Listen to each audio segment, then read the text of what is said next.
Ang bait talaga ng ano ko, brother guys, Jikris Dalit. Yan, galing kasi sila ng Bulacan ng kanyang girlfriend. Kasi daga doon yung girlfriend niya eh. At meron silang dalang saging na madami kagahapon na pinakita sa akin. At itong ginagawa nila guys, oh, hindi ko alam kung anong luto to guys. So parang dinodurog nila at ano, nilagyan ng patamis. Nilagyan kaya to ng harina. Masarap siya guys at saka meron pang margarine. Kaya salamat sa aking brother ha, nakakabusog. Pagbigay talaga yung brother guys, proud na proud ako sa aking brother, mabait. Love na love ni si Kuya Whitey Man. Andun yung kwarto niya guys. Andun yung kwarto niya guys, so yun o. Ay, dalawang ano, sapatos dun o, sa kanilang kwarto yun guys. At dito naman sa, dito lang yung boarding house ko. Dito siya dati nakatira.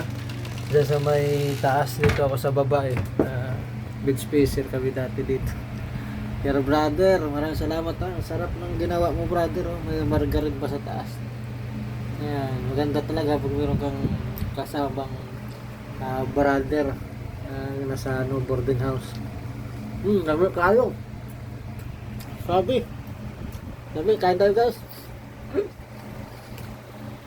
I-share ko lang kasi natutuwa ako sa brother ko.